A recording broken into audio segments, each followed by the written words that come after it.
This is HOA craze. They wanted control. I am standing in my own driveway in Bangor, Maine, holding a service invoice packet with no readable text, and Donna Anderson is 6 feet away telling me my fence project is illegal and I have 24 hours to stop work or the HOA will fine me $500 a day. Her voice is loud enough that the dog walker across the street slows down and pulls out a phone. I moved here 3 months ago because the job market for municipal code research finally opened up in a place with actual winter, and I thought a quiet neighborhood with a homeowners association would mean fewer headaches. I was wrong. The Stonehaven Estates Association runs this place like a fiefdom, and Donna, the rules enforcement chair, loves warning letters more than she loves oxygen. What is at stake for me is not just money.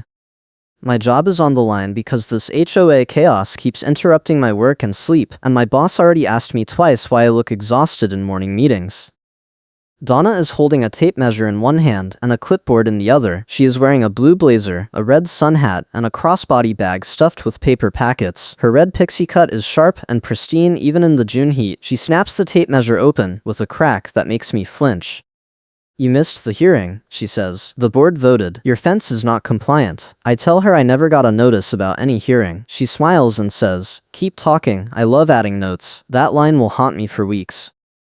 I ask her what exactly is non-compliant. She points to the fence layout I staked out last week and says the setback is wrong, the height is over the limit, and the style is not on the approved list. I pull out my phone and show her the HOA design guidelines I downloaded from the portal. She waves it away. "Those are outdated," she says. "The new standards were posted in March." I check the portal right there on my phone. Nothing newer than January. She tells me I should have attended the meeting. I tell her I was never told about a meeting. She says it is my responsibility to check the calendar. The calendar on the portal is blank. Donna taps her clipboard. "I am putting this in writing," she says. "You have 24 hours to submit revised plans or remove the stakes. If you proceed without approval, the fines start immediately, and we will pursue a lien." I ask her who voted on this. She says the board did, in executive session. I ask for the meeting minutes. She says they are not public unless I file a request and pay the copy fees. I ask how much. She says 30 cents a page, minimum 50-page order, and it takes 30 days to process. I stand there trying to keep my voice calm. I work as a municipal code researcher. I read ordinances for fun. I know how these things are supposed to work, and this is not it. I tell her I will file a formal records request today. She smiles again. "Go ahead," she says. "We are very thorough." Then she turns and walks back to her car, a silver sedan with a Stonehaven Estates parking sticker in the windshield. That night I sit at my kitchen table and write out a timeline. I bought the house in March. The HOA sent me a welcome packet with bylaws, covenants, and design guidelines. The guidelines list 3 approved fence styles: maximum height 6 feet, setback 5 feet from the property line. My design uses a board-on-board cedar style, 5 feet 10 inches tall, setback 6 feet. It should be perfect. I email the management company and ask for clarification. No response. I call the next morning. The receptionist says Donna handles enforcement, and I should talk to her. I say I already did. The receptionist says she will pass along my message. 2 days later, I get an envelope in the mail. Inside is a single sheet that says violation notice in bold. It lists my address, the violation as unpermitted construction, and the fine schedule. No hearing date, no appeal instructions. Just a line at the bottom that says failure to comply will result in additional penalties and legal action. I take a picture of it and email the management company again. Still no response. I call a local surveyor that week. His name is Rick, and he has been working in Bangor for 20 years. I explain the situation and ask him to come out and verify my property line. He says he can do it Friday. When he arrives, he sets up his equipment and spends an hour walking the lot. He shows me the iron pens at each corner and confirms that my stakes are well inside my property, exactly where I planned. He writes up a short report and emails me a PDF. The report says the fence layout is compliant with the recorded plat and setback requirements, and it notes that the HOA restriction on setback appears to be more stringent than the city code, which may not be enforceable without a specific variance. I print 3 copies. That same week I get another envelope. This one says final warning in bold. It claims I missed a mandatory compliance hearing on a date that was 5 days ago, and because I did not attend, the board has authorized the management company to pursue immediate enforcement. I check my email, my mail, my phone. I never received a hearing notice. I call the management company and get voicemail. I leave a message. No callback. On Saturday morning, I am in my yard measuring the setback one more time when a truck pulls up. It is a tow truck. The driver gets out and walks over. He looks uncomfortable. He says the HOA called and said there is a vehicle blocking access to the common area. I point to my car, which is parked in my own driveway, nowhere near any common area. He shrugs. I am just doing what they told me, he says. But between you and me, they call me a lot for stuff that does not make sense. I ask him if he knows Donna. He nods. She is the one who calls, he says, every time. He gets back in his truck and leaves without towing anything. I make a note of his company name. He just became my ally. Monday morning, I get an email from the management company. It says my records request has been received and will be processed within 30 business days, and the fee is $15 plus 30 cents per page. I reply and ask how many pages. No response. I decide to go to the next board meeting and ask in person. The meeting is listed on the portal for Thursday at 7. Thursday evening, I drive to the clubhouse. There are maybe 12 people in the room. Donna is sitting at the front table with 3 other board members. She has a portable speaker on the table in front of her, and every few minutes she plays a recorded announcement reminding people to silence their phones and stay on topic. It is the most passive-aggressive thing I have ever seen. I sit in the back and wait for the public comment period. When my turn comes, I stand up and introduce myself. I explain that I received violation notices for a fence I have not even built yet, that I was told I missed a hearing I was never notified about, and that I have a surveyor report showing my design is compliant. Donna interrupts me.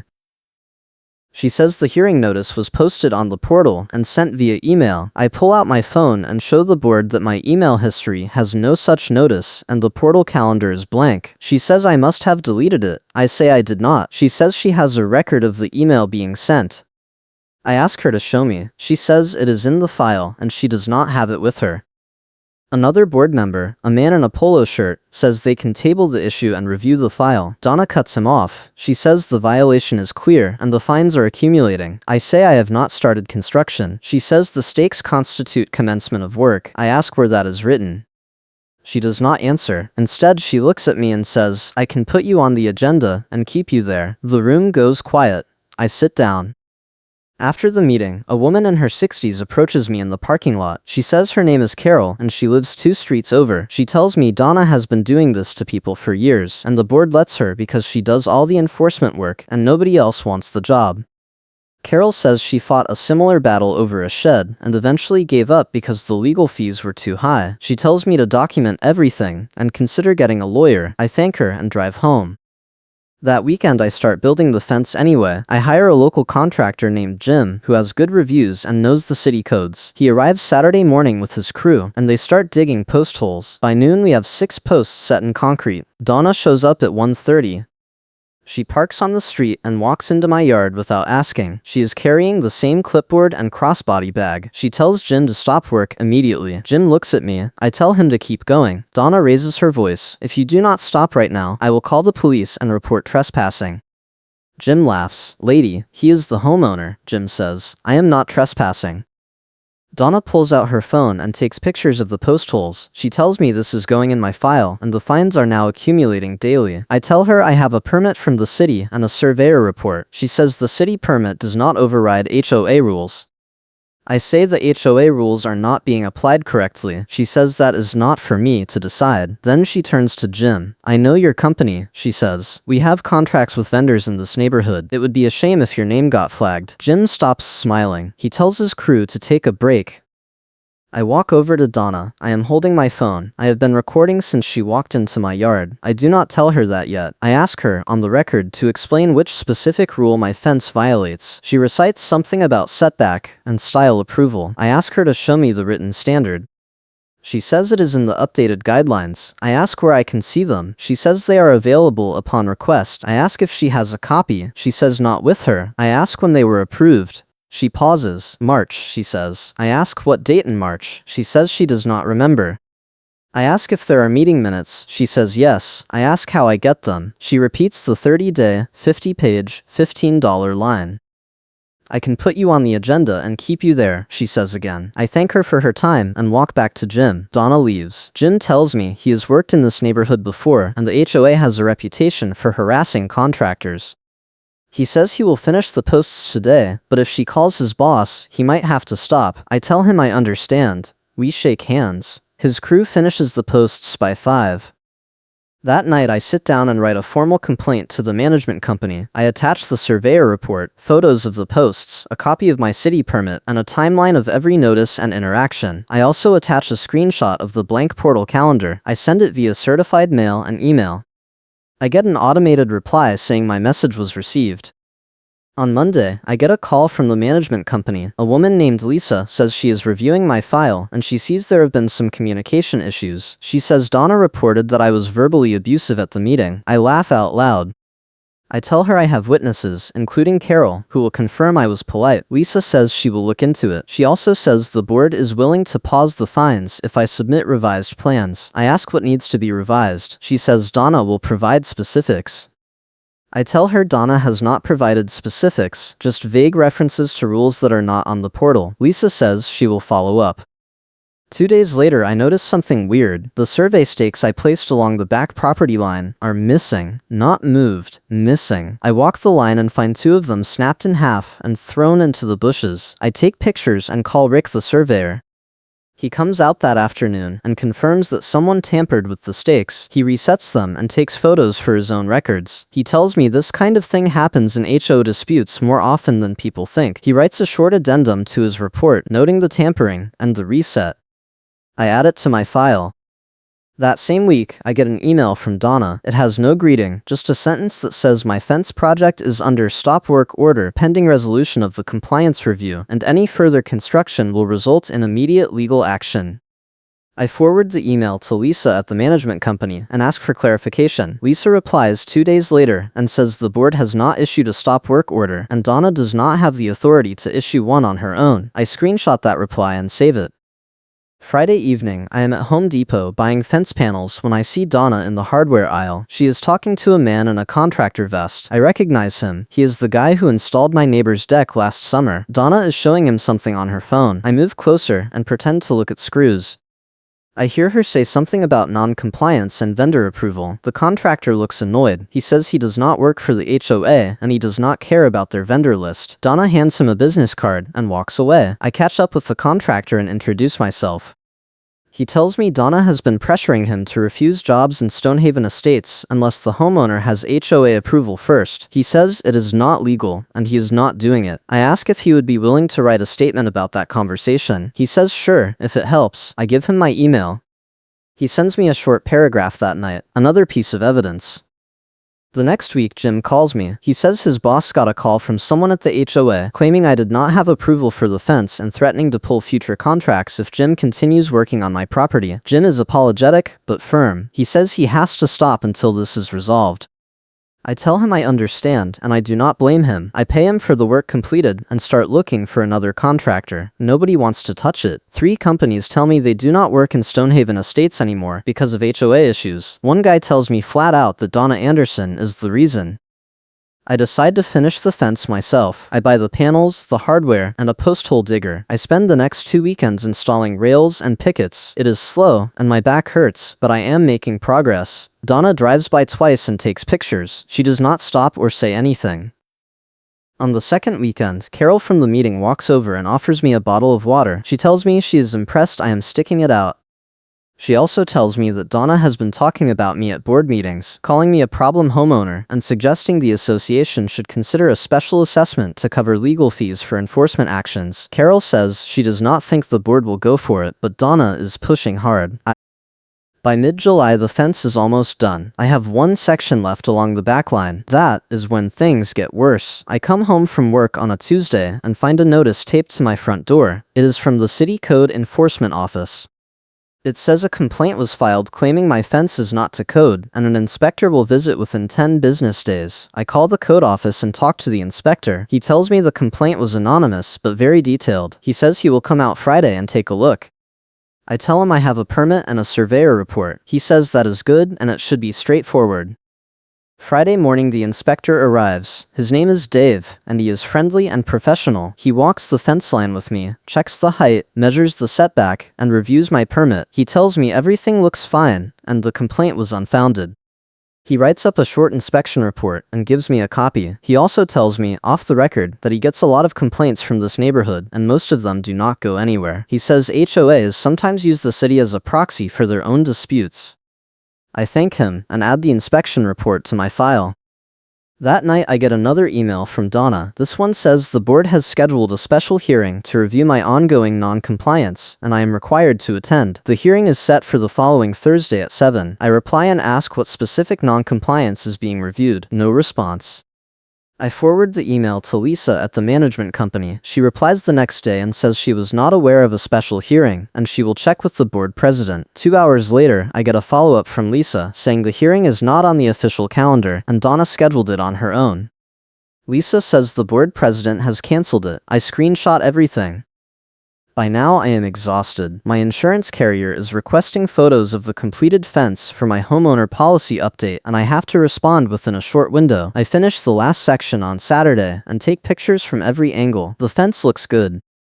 It is straight, solid, and exactly what I planned. I upload the photos to my insurance portal and send a set to Rick the surveyor as a courtesy. He replies with congratulations and a reminder to keep all my documentation in case the HOA escalates further. The next board meeting is in August. I decide to go and bring everything. I print copies of the surveyor report, the city inspection report, the email trail with Lisa, the contractor statement, the tampered stake photos, and the timeline. I put it all in a binder. I also bring my phone with the recording from Donna's visit in June. I have not told anyone about the recording yet. I did not raise my voice, because my proof was louder than any argument. If you are enjoying this, hit the like button and subscribe for more wild HOA stories.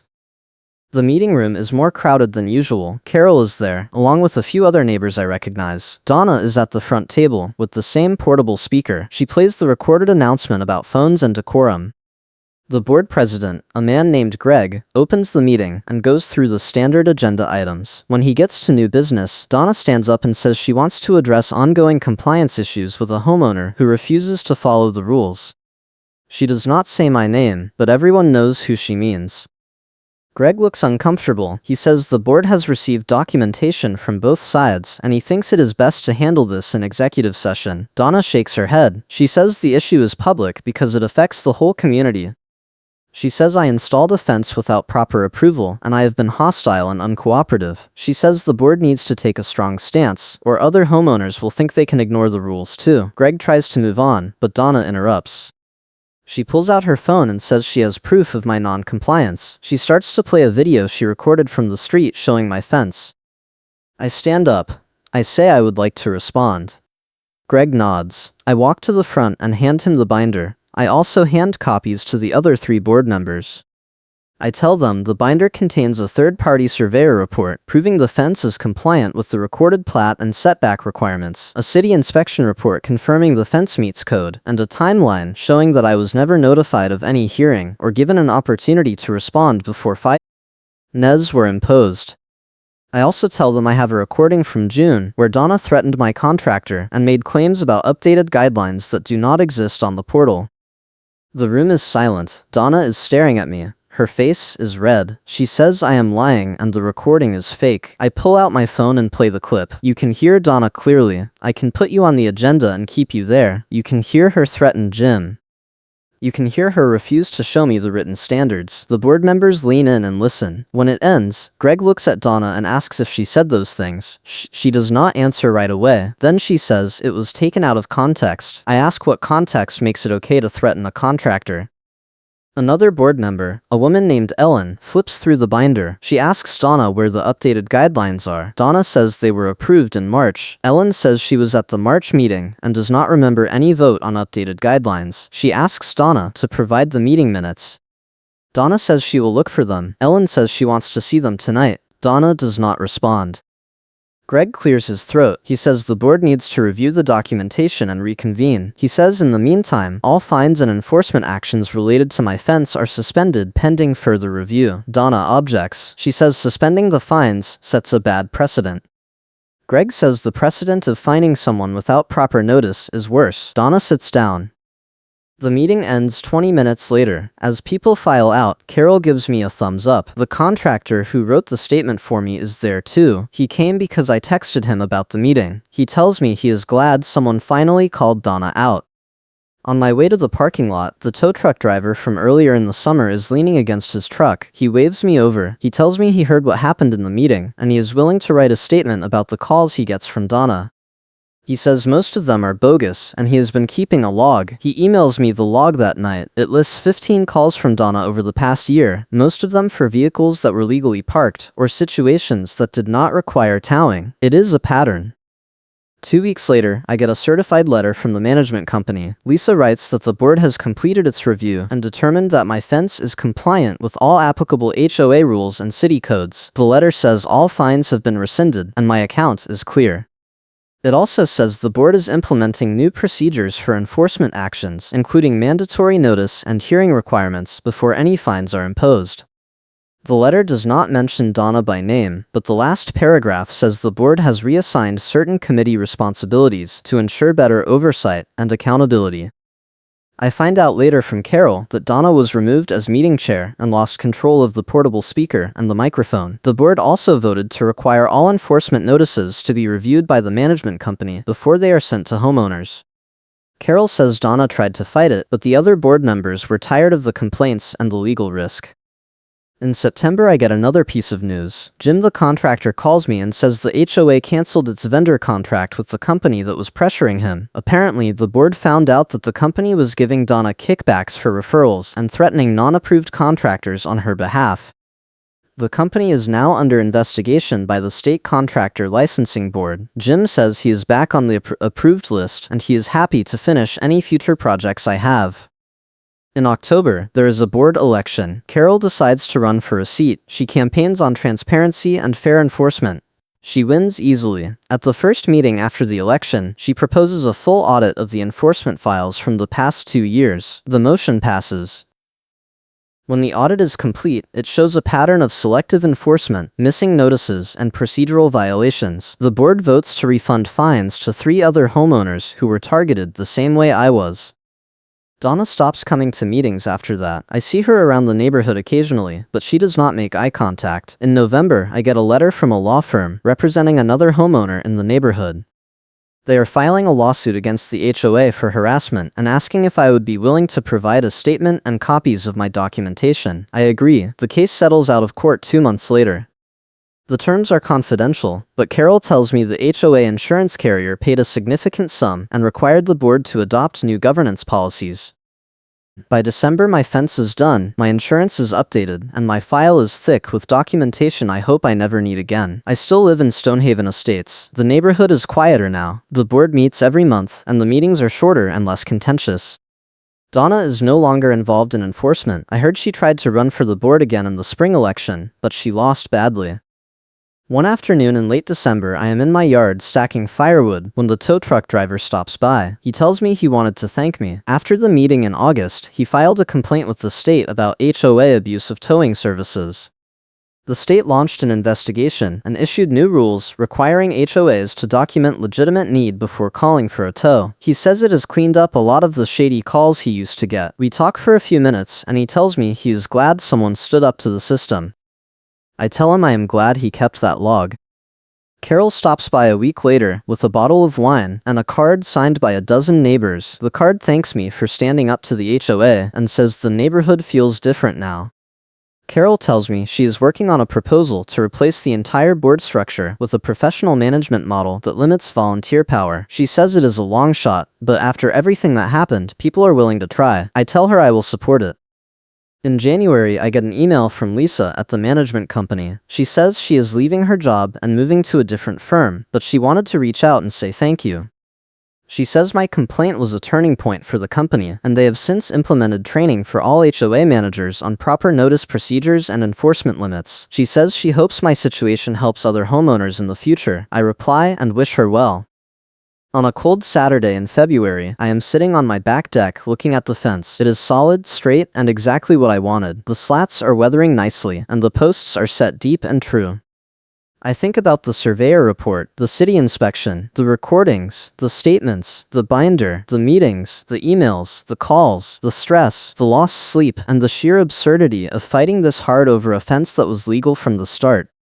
I think about Donna and her clipboard, and her crossbody bag, and her smug smile, and her portable speaker. I think about the moment she said, "I can put you on the agenda and keep you there," and how that line came back to haunt her when the board put her on the agenda and voted her out of power.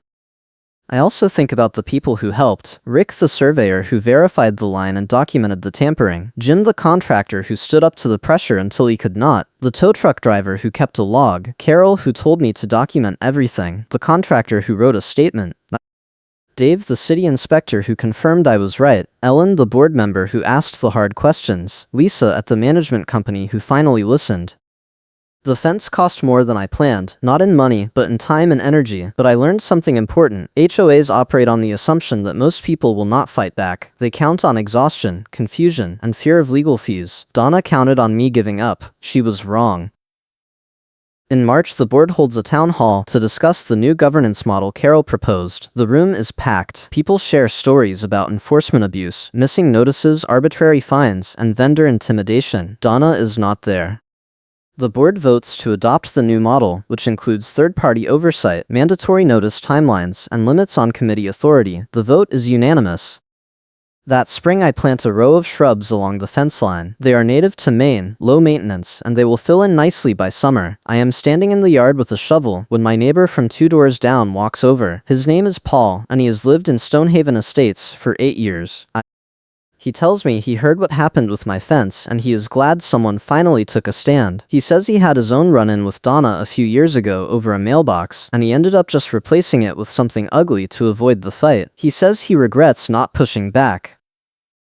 I tell him it is never too late. He laughs and says maybe he will run for the board next year. In April, I get a call from a reporter at the local paper. She is writing a story about HOA disputes in the area, and she heard about my case. She asks if I would be willing to talk. I agree. The story runs in May. It does not name me or Donna, but it describes the pattern of abuse, the vendor kickbacks, the missing notices, and the board election that changed everything. The story quotes Carol and references the state investigation into towing practices. It ends with a line about the new governance model, and a reminder that homeowners have rights even when HOAs act like they do not. By summer, the fence is part of the landscape. The wood has turned a soft gray, and the shrubs are filling in. I am sitting on the deck one evening in June when I see Donna drive past. She slows down and looks at the fence. Then she keeps driving. I do not wave. In July, the board holds its annual meeting. Carol is now vice president. The agenda includes a vote on renewing the management company contract. Greg, the board president, recommends renewal with the new oversight provisions. The motion passes. During the public comment period, a homeowner stands up and thanks the board for the changes over the past year. He says the neighborhood feels more fair now. Several people clap. I do not go to every meeting anymore, but I keep an eye on the minutes. The enforcement actions are down. The notices are clear and timely. The fines are rare and justified. The vendor relationships are transparent. It is not perfect, but it is better. One afternoon in August, I am in my yard trimming the shrubs when Carol walks over. She tells me the board just approved a policy change that requires all committee chairs to be elected by the membership, not appointed by the board. She says it is a direct result of what happened with Donna. She also tells me that Donna officially resigned from the HOA board last week. No reason given, just a short email to the management company. Carol says she heard Donna is moving to a different neighborhood. I tell Carol I hope the next place has better governance. In September, I get a letter from the State Contractor Licensing Board. They are closing the investigation into the vendor kickback scheme. The company lost its license, and the individual who is taking kickbacks from Donna is facing civil penalties. The letter thanks me for my cooperation and includes a copy of the final report. I file it with the rest of my documentation. That fall, I am raking leaves when Paul from 2 doors down walks over. He tells me he is running for the board in the next election. He asks if I would support him. I tell him absolutely. He says he wants to push for even stronger transparency rules and a cap on enforcement fines. I tell him those are good ideas. He wins his seat in November. By the end of the year, Stonehaven Estates is a different place. The meetings are functional. The rules are applied evenly. The board listens. The management company responds. People are not afraid to ask questions or push back. It is not because everyone suddenly became reasonable. It is because one person got caught, one system got exposed, and enough people decided they were done tolerating abuse disguised as enforcement. I still have the binder. I keep it in a file cabinet in my home office, along with the recordings, the photos, the emails, the surveyor reports, and the inspection documents. I hope I never need them again, but I am glad I have them. Carol tells me other neighborhoods have started asking about our governance model, and a few have adopted similar rules. She says change is slow, but it is happening. In December, I get a holiday card from Rick the surveyor. He writes that he appreciated working with me, and he is glad the situation turned out well. He also says he has seen an increase in HOA-related survey requests over the past year, and he thinks more people are standing up for themselves. I write back and thank him. One cold evening in late December, I am sitting on my deck with a cup of coffee, looking at the fence. The wood is darker now, seasoned by a year of Maine weather. The shrubs are dormant, but they will come back in the spring. The yard is quiet. The neighborhood is calm. I think about the past 18 months, the fight, the stress, the victories, the changes, and the lesson I learned about power and accountability. Donna built her authority on fear and confusion. She used missing notices, vague rules, and vendor pressure to control people. She assumed no one would have the time, the knowledge, or the stubbornness to fight back. She was wrong about me, and that mistake cost her everything. The board election challenge flipped the power dynamic. She was removed as meeting chair and lost the microphone control. The HOA canceled the vendor relationship tied to the abuse, and when the recording played in that board meeting, everyone heard her repeat the threat, and it was over. I finish my coffee and go inside. The fence is done. The fight is over. The neighborhood is better, and I can finally sleep through the night without worrying about the next notice, the next fine, or the next threat. Thanks for watching, and I appreciate you being here.